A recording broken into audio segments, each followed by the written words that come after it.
하나님의 말씀은 요한복음 1장 31절부터 34절입니다.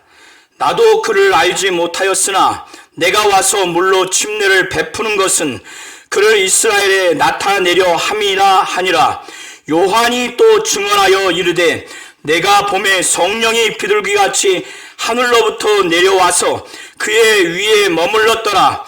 나도 그를 알지 못하였으나 나를 보내어 물로 침례를 베풀라 하신 그이가 나에게 말씀하시되 성령이 내려서 누구 위에든지 머무는 것을 보거든 그가 곧 성령으로 침례를 베푸는 이인 줄 알라 하셨기에 내가 보고 그가 하나님의 아들이심을 증언하였노라 하니라. 아멘.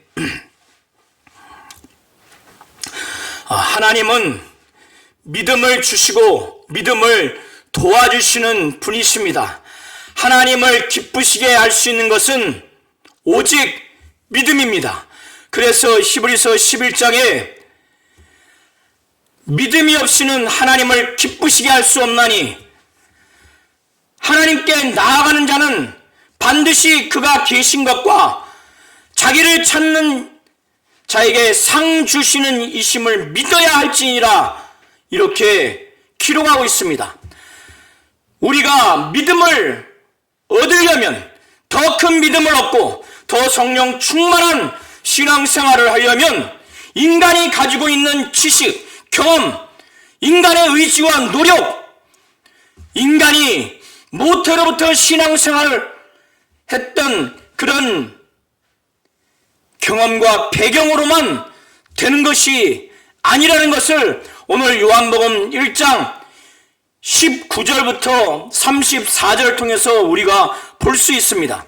침례 요한은 예수께서 말씀하시기를 여인이 낳은 자 중에 가장 큰 자라 말씀하셨고 율법과 선지자의 마지막이라고 말씀하셨습니다.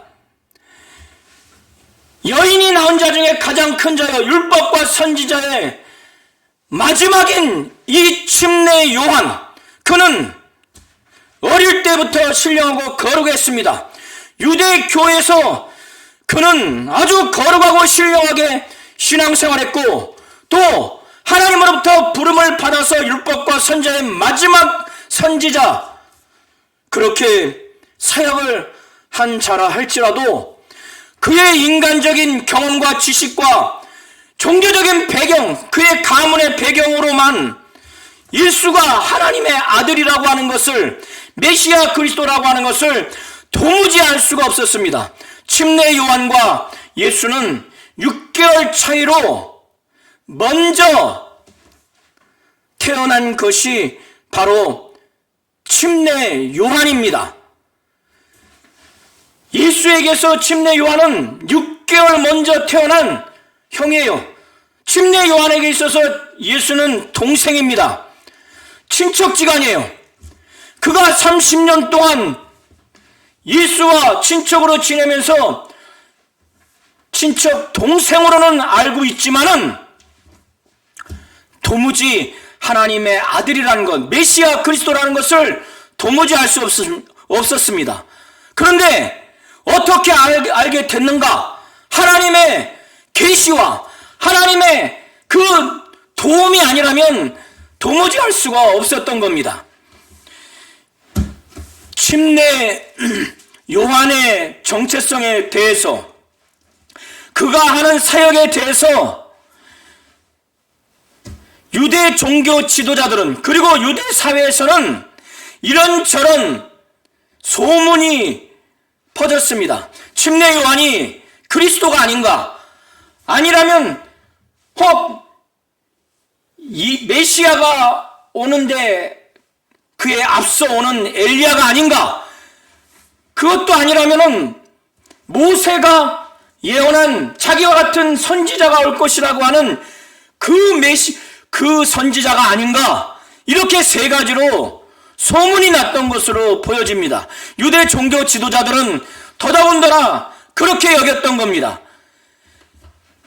침례 요한의 신분, 바로 정체성과 침례 요한이 침례를 주고 또 회개하라고 선포하는 그의 말씀 사역에 대해서 유대 종교 지도자들은 그것이 탑답지 않게 여긴 겁니다. 그들에게 있어서는 곶값게 여겼던 거예요. 그래서 예루살렘에서 유대인들이, 정확히 말하면 바리새인들이 제사장들과 레위인들을 모아서 그의 신분이 무엇인지, 그가 왜 침례 사역을 하는지에 대해서 물으라고 그들을 대표단으로 해서 보내는데, 그 당시에 침례 요한은 그가 침례를 주던 요단강 건너편 베다니 지역에 머물러 있었기 때문에 그들이 그곳에 가서 너는 누구냐?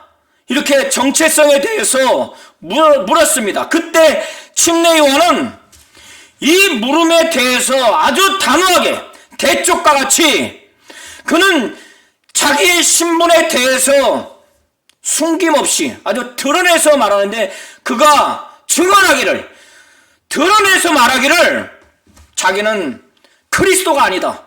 그러니까 이 대표단들이 또 묻습니다. 그러면 누구냐? 내가 엘리야냐? 나는 엘리야가 아니다. 그러니까 이들이 또 묻습니다. 묻기를 내가 그 선지자냐? 여기서의 그 선지자라고 하는 것은 신명기 15장 15절부터 18절에 모세가 예언한 것 같은, 모세가 예언한 바로 그 선지자를 말하는 겁니다. 모세는 먼 훗날 자기와 같은 그 선지자가 나타날 것이라고 말하는데, 이것은 바로 예수 그리스도를 말하는 것이에요. 그 레위인들과 제사장들이 내가 그 선지자냐? 이렇게 물었을 때 침례 요한은 단호하게 말합니다. 나는 아니다. 더 아주 몰아붙여서 말하기를 또 그들이 말합니다. 왜? 그들이 돌아가서 이 침례 요한의 신분, 바로 정체성과 그가 왜 침례 사역을 하는지, 이 침례 요한과 관련된 것을 가서 대답을 해야 되니까, 보고를 해야 되니까 답답한 거예요. 자기는 그리스도도 아니요, 엘리야도 아니요, 그 선지자도 아니라고 하니까 그들이 또 말하는 겁니다. 아주 그냥 몰아붙이면서 우리를 보낸 이들에게 대답하게 하라. 너는 너에 대하여 무엇이라 하느냐? 그러니까 침례 요한이 구약 이사야 선지자가 자신에 대해서 예언한 것을 인용하면서 말합니다. 이르되 나는 선지자 이사야의 말대로 주의 길을 곧게 하라고 광야에서 외치는 자의 소리라고 그렇게 말합니다. 자기는 주의 길을 곧게 하라고 이스라엘 백성들에게 이 메시아 그리스도라고 하는 사람, 바로 예수가 오실 것인데, 그가 왔을 때 이스라엘 백성들이 이렇게 예수가 오는 그 길을 아주 곧게 하라고, 그가 왔을 때 이스라엘 백성들이 자신들을 죄인이요, 그래서 회개해서 예수 앞에 그들의 심령이 무릎 꿇고, 그들의 육체가 무릎 꿇고 완전히 회개하여 돌이켜서 자신의 죄를 예수가 짊어지시고 그가 죽으시고 부활하실 바로 예수가 하나님이고 하나님의 아들이라고 하는 그리스도요 메시아라고 하는 것을 그들이 진정으로 믿도록 심령이 하나님께 완전히 돌이키도록, 예수 앞에 완전히 돌이키도록 그런 역할을 하는 자라는 것을, 그렇게 이스라엘 백성들이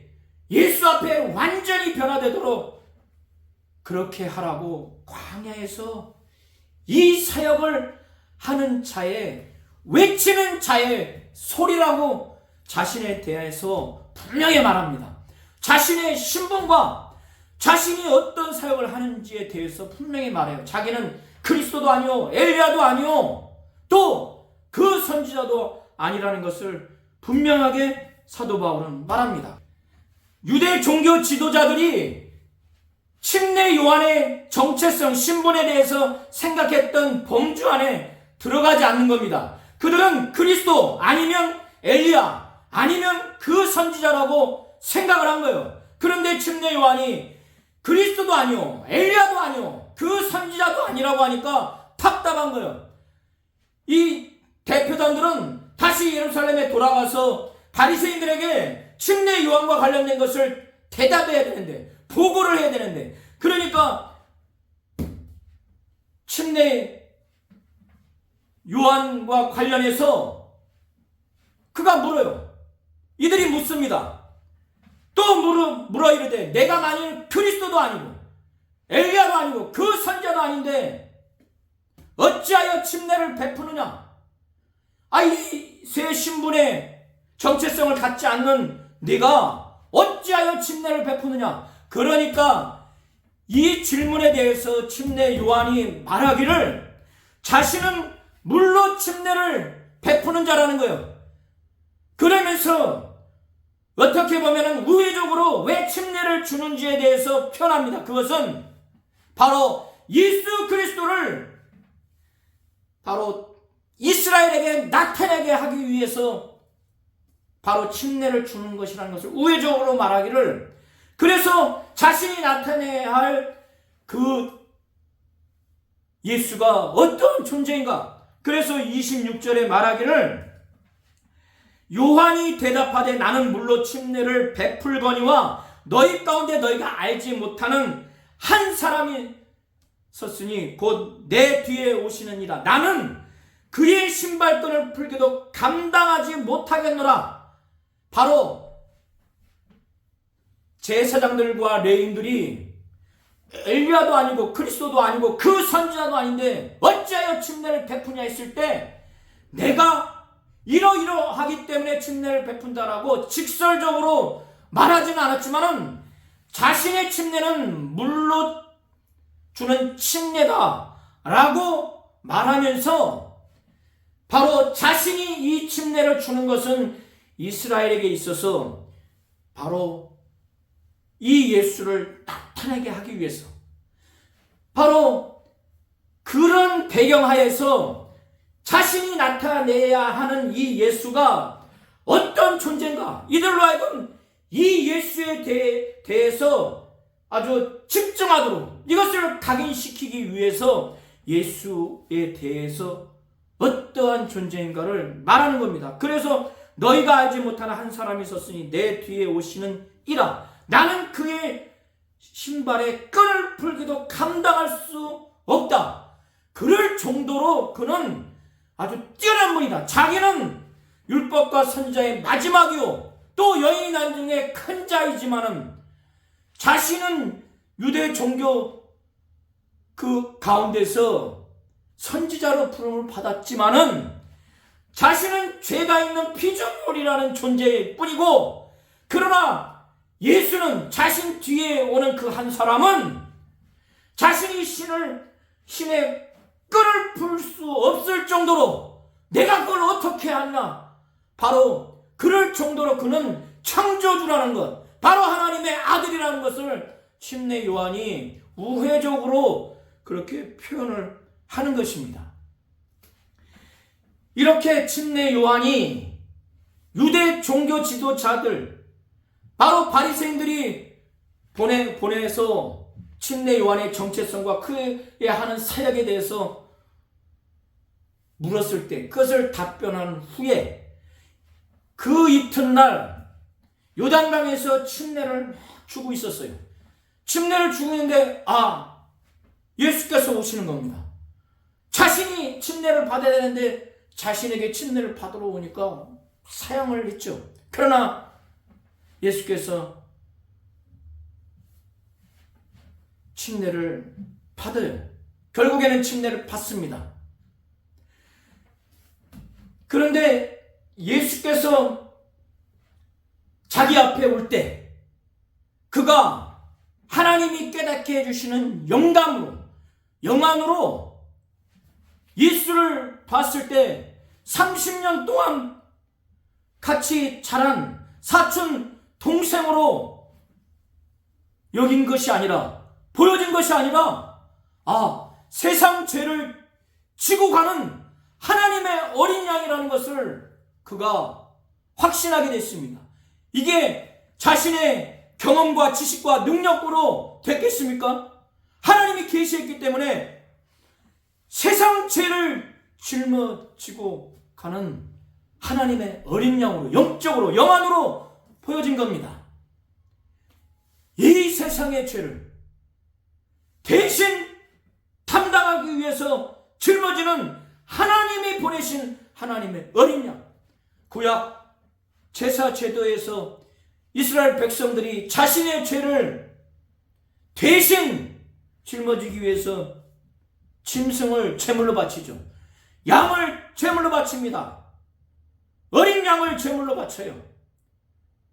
그러나 개인의 죄가 아니라 온 인류의 죄, 그 전체를 짊어지기 위해서 이 세상에서 피조된 저 어린 양이 아니라 누구에게 속한 어린 양이 아니라 바로 하나님께 속한, 하나님이 보낸 하나님의 어린 양을 바로 침례 요한은 영안으로 그거를 보고 또 그걸 깨닫고 확신한 가운데 그렇게 표현한 겁니다. 29절에 그렇게 표현한 거예요. 그러고 나서 그가 옆에 있는 자들에게 말하기를, 내가 전에 이런 말을 했다. 말하기를, 내 뒤에 오는 사람이 있는데 나보다 앞선 것은 그가 나보다 먼저 계심이라 한 것이 이 사람을 가리킵니다. 침례 요한은 이것을 분명하게 안 거예요. 하나님이 계시해 주셨기 때문에 내 뒤에 오는 사람이 있는데 나보다 앞선 것은, 나보다 앞섰다고 하는 것은 이 세상에 출생이 앞섰다는 게 아니에요. 이미 출생은 침례 요한이 예수보다 6개월 먼저 태어났어요. 여기서 앞섰다고 하는 것은 죄가 많은 인간으로서의 피조물이라는 신분과 죄를 짊어지시는 창조주로서의 바로 예수, 하나님의 아들로서의 예수, 바로 이 간격을 알고 이런 차원에서 비교해서 지금 표현하는 것입니다. 나보다 앞선 것은 그가 나보다 먼저 계십니다. 침례 요한은 예수께서 영원 전에 계신 분이라는 걸 알고 있는 겁니다. 침례 요한은 자신은 죄가 있는 인간으로서의 그 피조물로 확실히 알고 있고, 그리고 예수는 친척 동생으로서 예수를 아는 것이 아니라 바로 죄를 짊어지시는 창조주로서의 예수, 하나님의 아들로서의 예수를 알았기 때문에 그는 예수와 자신에 대해서 그의 신발끈조차도 자기는 푸는 것을 감당할 수 없다고 그렇게 표현을 한 겁니다. 노예가, 가장 낮은 자가 할 수 있는 그 주인의 신발끈을 푸는 것조차도 감당할 수 없다고, 내가 그걸 어떻게 할 수 있냐고, 이 정도로 피조물과 창조주의 간격을 그는 알고 이 고백을 하는 겁니다. 그렇기 때문에 침례 요한은 나도 그를 알지 못했다고 말하는 거예요. 30년 동안 친척 동생을 알았어요. 그걸 몰랐다는 것이 아니라 그가 창조주로서 예수, 하나님의 아들로서 예수, 메시아 그리스도로서의 예수를 몰랐다는 거예요. 나도 그를 알지 못했지만은 이 예수에 대해서 이제는 그리스도 메시아, 하나님의 아들로서 예수를 알았기 때문에 이제 그가 침례를 베푸는 것은 이스라엘에게 있어서 그런 예수를 나타내게 하기 위해서, 그래서 그들로 하여금 자신이 죄인이요 회개해서 예수 앞에 나아가서 예수가 하나님의 아들 메시아요 그리스도라는 것을, 하나님이라는 것을 믿고 구원받게 하기 위해서 그는 광야에서 외치는 자의 소리, 주의 귀를 곱게 하라고, 이스라엘 백성들에게 주의 귀를 곱게 하라고, 곱게 하도록 그런 모습으로 앞에 나온 자라고 자신을 말했습니다. 이스라엘에게 이 예수를 나타내게 하기 위해서. 그런데 침례 요한이 30년 동안 친척 동생으로만 알았다가 메시아 그리스도, 바로 하나님의 아들로서 예수를 그는 몰랐다는 거예요. 그가 유대교에서 어려서부터 경건하게 신령하게 신앙생활을 했었고, 그가 율법과 선지자의 마지막이요, 여인 중에 가장 큰 자로서, 그가 선지자로서 또 유대 종교에서 신앙생활을 했지만은 그의 모든 종교적인 배경, 그의 신령한 종교 생활이, 그 지식, 율법의 지식이, 성경의 지식이, 또 세상적인 지식이, 경험과 자신의 의지와 노력이 예수의 신분을 알만한 조건이 되지 못한 겁니다. 어떻게 30년 동안 알지 못하다가 비로소 예수가 메시아 그리스도요 하나님의 아들로서 알게 됐는가? 자신으로부터 나온 것이 아니에요. 오직 하나님이 계시해 주셨고, 하나님이 그런 믿음을 주셨고, 하나님이 그 믿음을 도와주셨기 때문에 그는 사촌 동생이 아니라 바로 세상 죄를 짊어지고 하는 하나님의 어린 양이요, 하나님의 아들이요, 메시아요 그리스도라고 하는 것을 알게 됐습니다. 그래서 침례 요한이 32절부터 34절에 그거를 경험적으로 그걸 말하는 겁니다. 예수께서 요단강에서 침례를 받으려고 오셨어요. 침례 요한은 극구 사양했습니다. 내가 받아야지 어째요 당신이 내게 침례를 받습니까? 거부했지만은 예수의 말씀을 듣고 그가 순종해서 침례를 주었어요. 침례를 받고 물에서 올라와서 기도한 후에 하늘이 쫙 갈라졌습니다. 그리고 성령이 비둘기 같은 형체로 예수와 침례 요한에게만 하나님이 보여주셔서 그 비둘기 같은 형체를 띤 성령이 예수 위에 머무는 것을 침례 요한이 보게 된 겁니다. 그때 하나님 아버지가 진작에 침례 요한에게 계시하신 내용이 생각난 거예요. 하나님은 침례 요한을 부르셔서 너 가서 침례를 줘라, 물로 침례를 줘라고 하는 사역을 그에게 명령했습니다. 그때 많은 사람들 가운데 어떤 한 사람이 나타날 텐데 그 사람 위에 성령이 머무는 것을 보면 그가 바로 성령으로 침례를 베풀 자라는 것을 가르쳐 줬어요. 그러니까 침례 요한이 하나님이 자신에게 계시하신 내용, 자기를 부르셔서 율법과 선지자의 마지막 선지자로 사역을 하도록 그렇게 소명과 사명을 주신 것을 그는 그것을 기억합니다. 그걸 아주 분명하게 아주 각인시켜서 그를 다시 상기합니다. 그래서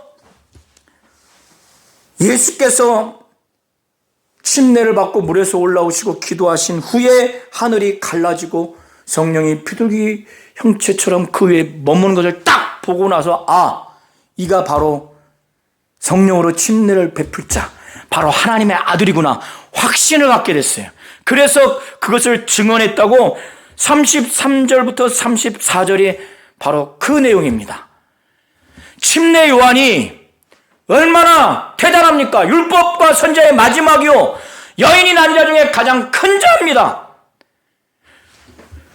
그가 유대 종교에서 어려서부터 거룩하고 신령한 신앙생활을 했으나 자신의 능력, 자신의 의지, 자신의 노력, 자신의 경험과 지식으로 30년 동안 그렇게 거룩하게 종교생활을 했지만 예수가 메시아요 그리스도라고 하는 것, 하나님의 아들이라는 걸 전혀 알지 못했어요. 그래서 그가 31절과 33절을 통해서 나도 그를 알지 못했다 이렇게 말합니다.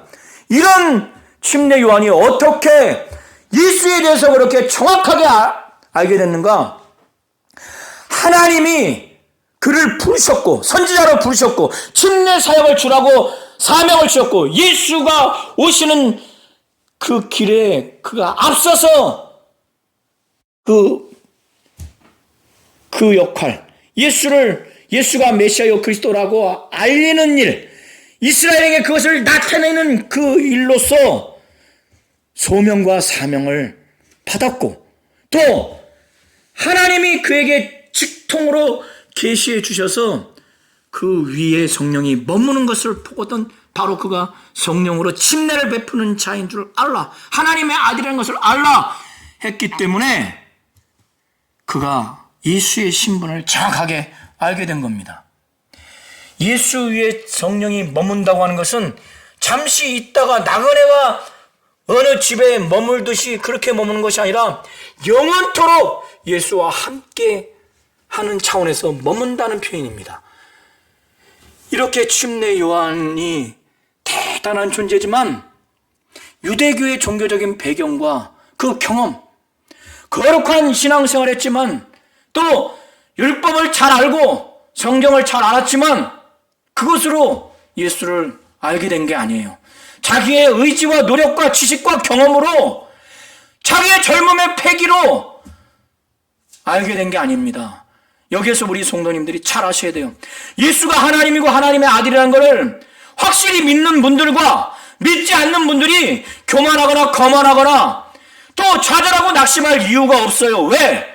예수가 하나님이고 하나님의 아들이라는 믿음, 이것은 하나님이 계시해 주셔야, 하나님이 믿음을 주시고 그 믿음을 도와주셔야 믿음을 가질 수 있고 더 성장한, 더 굳건한 믿음을 가질 수가 있습니다. 또 성령 충만한, 믿음 충만한 신앙생활을 할 수 있는 것은 하나님이 도와주셔야 가능한 것을 우리는 인정하셔야 돼요. 오늘 요한복음 1장 19절부터 34절을 통해서 바로 그거를 볼 수가 있는 겁니다.